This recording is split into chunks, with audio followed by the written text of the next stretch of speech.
இயேசு உங்களை நேசிக்கிறார். பிரியமானவர்களே, இந்த நாளில் ஆண்டவர் நம்மளோடு பேசும்படியாய் வேதத்திலிருந்து 2 வசனங்களை கூட வாசித்து ஆண்டவர் இந்த நாளில் நாம் அறிந்து கொள்ளக்கூடிய ஒரு காரியத்தை பார்ப்போம். பிரியமானவர்களே, அது லூக்கா எழுதின சுவிசேஷ புஸ்தகம் 1வது அதிகாரம் 5வது வசனம் 6வது வசனம். பிரியமானவர்களே, யூதேயா தேசத்தின் ராஜாவாகிய ஏரோதி நாட்களில் அபியா என்னும் ஆசாரிய வகுப்பில் சகரியா என பெயர் கொண்ட ஒரு ஆசாரியன் ஒருவன் இருந்தான். அவன் மனைவி ஆரோனுடைய குமாரத்திகளில் ஒருத்தி, அவள் பேர் எலிசபெத்.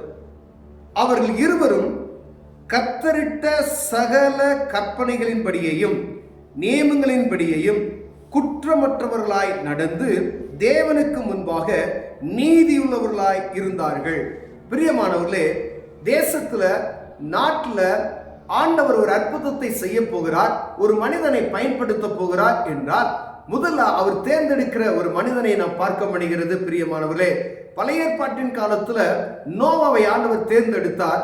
நோவாவை தேர்ந்தெடுத்ததுக்கு ஒரு காரணம், அவன் கர்த்தருக்கு பயந்து அவர் செய்த காரியங்கள் அவர் குடும்பமாய் அவர் தேவனுக்கு நடுங்குகிற இருதயமுடையவர் நீதிமான் என்று காணப்பட்டார்.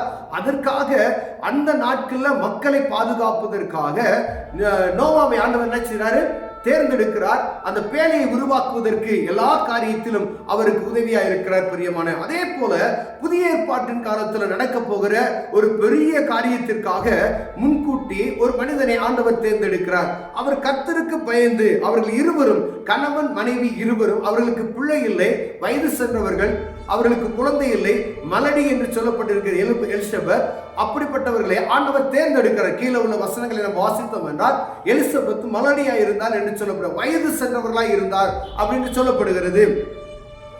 அவர்கள் இருவரும் கர்த்தரிட்ட சகல கற்பனைகளின்படியும் நியாயங்களின்படியும் குற்றமற்றவர்களாய் நடந்து தேவனுக்கு முன்பாக நீதி உள்ளவர்களாய் இருந்தார்கள்.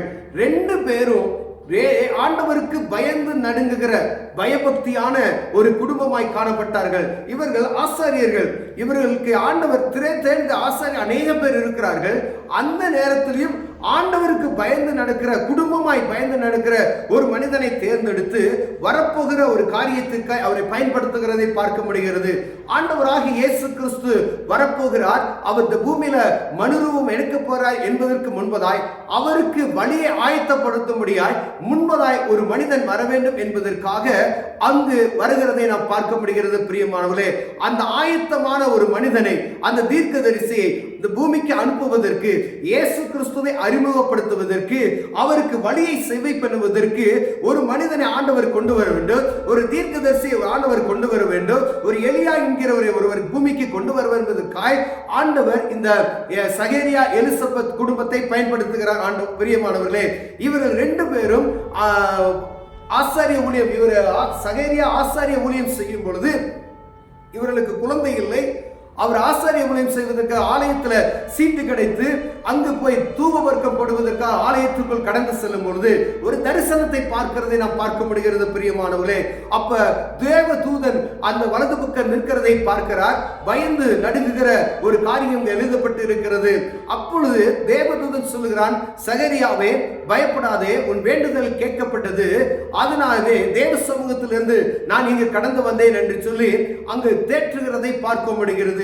அப்பொழுது சகரியாவுக்கு தேவதூதன் சொல்லுகிறார், உனக்கு ஒரு ஆண் குழந்தை பிறக்கும், அது இப்படித்தான் நீ வளர்க்க வேண்டும், அது மதுபானம் குடிக்காது, ஆண்டவருக்காக பரிசுத்தமாய், அது கற்பத்திலேயே பரிசுத்தாவின் அபிஷேகத்தை பெற்ற குழந்தை, இப்படிலாம் அதை வளர்க்கணும், அது காட்டு தேனையும் கெட்டுக்கிளியும் தான் சாப்பிடும், அது வனாந்திரத்துல தான் வாழும் அப்படின்னு சொல்லுகிற சில காரியங்கள் எல்லாம் சகரியாவுக்கு சொல்லப்படுகிறது.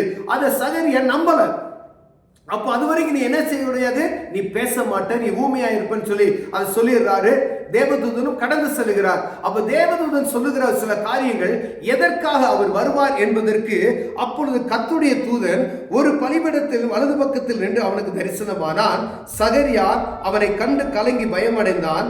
தூதன் அவனை நோக்கி, சகரியாவே பயப்படாதே, உன் வேண்டுதல் கேட்கப்பட்டது, உன் மனைவியாகி எலிசபெத் உனக்கு ஒரு குமாரனை பெறுவாள், அவனுக்கு யோவான் என்று பெயரிடுவாயாக, உனக்கு சந்தோஷமும் மகிழ்ச்சியும் உண்டாகும், அவன் பிறப்பு நிமித்தம் அநேக சந்தோஷப்படுவார்கள், அவன் கர்த்தருக்கு முன்பாக பெரியவனாய் இருப்பான், திராட்சரசமும் மதுபானமும் குடியான். தன் தாயின் வயிற்றில் இருக்கும்போது பரிசுத்த ஆவியினால் அபிஷேகம் செய்யப்படுவான், நிரப்பப்பட்டிருப்பான். அவன் இஸ்ரவேல் சந்ததியார் அநேகரை அவர்கள் தேவனாகிய கர்த்தரிடத்துக்கு திருப்புவான்.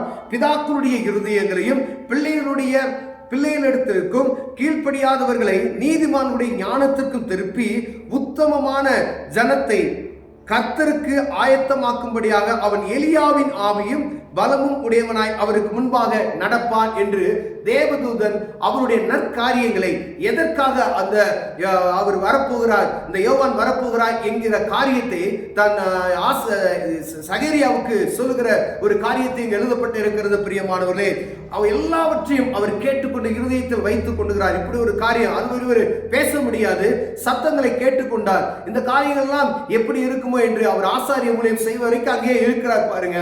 அப்ப ஆண்டவருடைய காரியத்தை எதற்காக இவர் வரப்போகிறார் என்கிற காரியத்தை தூதன் சகரியாவிடம் சொல்லிவிட்டார். அது எழுதப்பட்டு இருக்கிறது. அநேக கிறிஸ்தவர்களுக்கு நம்ம என்ன தெரியல, சகரியா யாருன்னே தெரியாது, எலிசபெத் யாருன்னே தெரியாதவர்கள் இருக்கிறார்கள். கேட்டு பாருங்க, சகரியா யாருங்க அப்படின்னு சொன்னா தெரியாது. ஏன்னா ஆண்டவர் வருவதற்கு முன்பாய் அவருக்கு வழியை செவ்வை பண்ணுவதற்கு ஒரு மனிதன் யோவான் என்கிற ஒரு தீர்க்கதரிசி இந்த பூமிக்கு வந்தார். அவர் பிறப்பதற்கு, இந்த யோவான் பிறப்பதற்கு இந்த சகரியா எலிசபெத் ரெண்டு பேரும் நல்ல ஆண்டவருக்கு பயந்து நடுங்குகிற ஒரு குடும்பத்தார். இவர்களே காரணமாக இருந்தார்கள் என்பதை புரிந்து கொள்ள முடிகிறது. பிரியா, பரிசுத்த ஆவியானவர் இவர்கள் மேல் அமர்ந்து இவர்கள் வயது சென்றவர்களாய் இருக்கும் பொழுது ஒரு குழந்தை பிறக்கப்படுகிறது. ஆண்டவருக்காக பரிசுத்த ஆவியின் அபிஷேகத்தோடு அந்த குழந்தையை வளர்த்து அவர் இயேசு கிறிஸ்துவுக்கு முன்பதாய் அறிமுகப்படுத்துவதற்காக ஆண்டவர் அனுப்பி வைக்கிறார். பிரியமானவர்களே, கோடலானவைகளை செவிப்படுத்துவதற்கு, ஆண்டவருடைய வழியை செவிப்படுத்துவதற்கு முன்பதாக வந்து ஒரு எச்சரிப்பின் செய்தியை கொடுப்பதற்காக அவர் வருகிறதை நாம் பார்க்க முடிகிறது. பிரியமானவர்களே, ஆண்டவர் இப்படிப்பட்டதான ஒரு பரிசுத்தமுள்ள ஒரு குடும்பத்தை தேர்ந்தெடுப்பதற்கு, பூமியில நடக்கக்கூடிய ஒரு காரியத்தை ஆண்டவர் தேர்ந்தெடுக்கிறதுக்கு ஏதோ ஒரு காரியம், ஏதோ ஒரு சம்பவம் நடக்க போகிறது என்றால் முதலில் ஆண்டவர் தேடுகிற ஒரு மனிதன் அந்த குடும்பத்துல ஆண்டவருக்கு பயந்து நடுங்கிற இருதயம் இருக்கிறதா, யாராக வேணாலும் இருக்கலாம், அந்த குடும்பத்தை ஆசாரியர் குடும்பமா இருக்கலாம், இல்ல தனிப்பட்ட ஒரு மனிதனை ஆண்டவர் பிரித்தெடுக்கிறார். அப்படிப்பட்ட மனிதனுக்குள்ள கடவுள் பயம் இருக்கிறதா என்று பார்த்து அவர்களை தேர்ந்தெடுத்து அவர்கள் நிமித்தமாய் தேசத்துக்கு ஒரு நன்மையான காரியங்களை உருவாக்க வல்லவராக இருக்கிறார். பிரியமானவர்களே, இயேசு கிறிஸ்து வருவதற்கு முன்பதாய் இந்த யோனா தீர்க்கதரிசி இயேசு கிறிஸ்துவனுடைய வழியை ஆயத்தம் பண்ணுவதற்காக இவர் வந்தார் என்பதை நாம் புரிந்து கொள்ள வேண்டும். யோவான் வந்து பூமிக்கு வருவதற்கு ஆண்டவர் பயன்படுத்தின ஒரு குடும்பம் கர்த்தருக்கு பயந்து நடுங்கிற இருதயமுள்ள ஒரு குடும்பம். பிரியமானவர்களே, நாம் இந்த நாளில் ஆண்டவருக்கு பயந்து நடுங்கிற இருதயமுள்ளவராய் இருக்கிறோமா? அப்படி நம்ம பயந்து நடுங்கிற இருதயமுள்ள குடும்பமாய் நாம் இருந்தோம்னால் ஆண்டவருக்காய் நம்மளை எடுத்து வல்லமையாய் பயன்படுத்துவார். குடும்பமாய் அவர் தேர்ந்தெடுக்கிறவர் கணவன் மனைவி 2 பேரும் கர்த்தருக்கு பயந்து நடக்கிற குடும்பமாய் இருந்தார்கள். அப்படிப்பட்டதான மனிதர்களை, அப்படிப்பட்டதான குடும்பத்தை ஆண்டவர் எங்கும் தேடிக்கொண்டு இருக்கிறார். இது கடைசி காலமாய் இருக்கிறது.